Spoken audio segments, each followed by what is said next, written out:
मैं भरत यादव, जिला उपाध्यक्ष शिक्षक सभा बलिया, महामंत्री आजमगढ़ मंडल शिक्षा मित्र संघ आजमगढ़। सर, बात करेंगे शिक्षा संघ के द्वारा जिस तरह इस बार काफ़ी बढ़ चढ़ के लोगों ने अपना मत किया और जिस तरह बलिया में बदलाव किया, क्या अपेक्षा अब रहेगा सर? बलिया में केवल बदलाव नहीं, शिक्षक, कर्मचारी, बेरोजगारी और तमाम ऐसे मुद्दे रहे जिससे देश के अंदर एक परिवर्तन के तहत ये चुनाव हुआ है।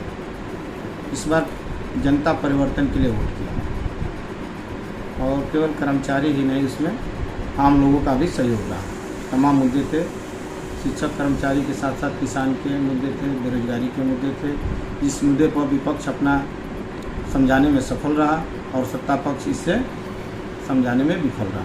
ये जनता का चुनाव है। जनता जब परिवर्तन चाहती है, जिसको चाहती है वही जो है शासन करता है। जिस तरह बात की जाए बच्चों के साथ खिलवाड़ हुआ, बच्चों का पेपर को लेकर आप लोग कहीं ना कहीं, जिस तरह आप लोग का पेंशन को लेकर अन्य समस्याएं बनी रही, तो इस बार अब क्या लगता है जिस तरह आप लोगों ने बदलाव किया है देश में? ये तो दिखाई दे रहा है, इसका रिजल्ट ही दिखाई दे रहा है।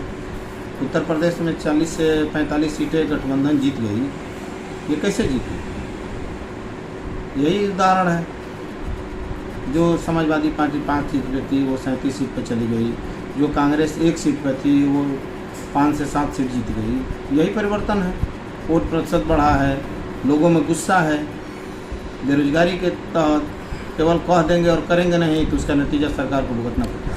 भाजपा वाले कह रहे थे कि 400 पार होगा। ये तो उनकी बात है। 400 पार और 600 पार और 700 पार ये उनका विषय है। वो कितना पार कर देंगे, अभी वोट हुआ नहीं तभी 400 पार हो जाएंगे। ये भी एक गुस्सा का कारण था। जनता को वोट देना है और वो 400 पार कर रहे हैं।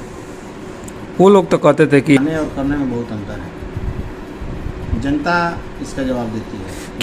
किसानों के लिए हमेशा खड़े रहते हैं, अध्यापक के लिए हमेशा खड़े रहते हैं। अध्यापक और किसान के लिए कितना खड़े रहते हैं।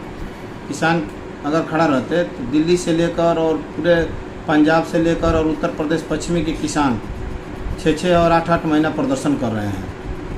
ये किसानों के लिए है। और भारत की वो बेटियां जो ओलंपिक लेकर आई, उनके साथ क्या हुआ वो भी दिखाई दे रहा है। उसके बाद नौजवान जो पेपर लीक से लेकर तमाम मुद्दे हैं वो भी आपको दिखाई दे रहा है। आप लोग मीडिया वाले हैं, आप लोग सुधर जाएंगे, देश सुधर जाएगा। जिस तरह बात की जाए सर, आप लोग एक शिक्षक है और अन्य प्रकार की जिस तरह आप लोग शिक्षक के साथ जो मांगे पूरी नहीं हो रही थी, आप लोग आगे भी प्रदर्शन किए थे। 10 साल में 1 रुपया शिक्षा मित्र का नहीं बढ़ा है। महंगाई कहाँ से कहाँ तक चली गई और 10 साल हो गया। 2015 के बाद 2024 चल रहा है। 9 से 10 साल में जो 10,000 रुपया समाजवादी पार्टी सरकार में बढ़ा कर दिया और जो 40,000 और 60,000 रुपया तनख्वाह था शिक्षा मित्र का वो बाहर किया गया। और कर्मचारियों का जो पुरानी पेंशन का मुद्दा है, वो जो मुद्दा है, तमाम ऐसे मुद्दा हैं जो अगर सरकार उस पर अगर नहीं सोचेगी, समझेगी, नहीं विचार करेगी तो आगे इसका और बुरा परिणाम होने जा रहा है, चाहे प्रदेश की सरकार हो चाहे देश की सरकार हो। सर, एक लास्ट सवाल बात करेंगे। आप लोग बलिया की जनता सनातन बाबा का जीत किस रूप में देख रहे हैं सर? परिवर्तन में सनातन में होगा। सलेमपुर है, गाजीपुर तो मान लीजिए कि अलग विषय पिछले बार भी थी। घोसी की सीट है, चंदौली की सीट है, पूरा पूर्वांचल आप देखिए कहाँ बचे हैं। मोदी जी जो 4.5 लाख से जीत रहे तो मोदी जी 1 लाख के समथिंग आ गए हैं।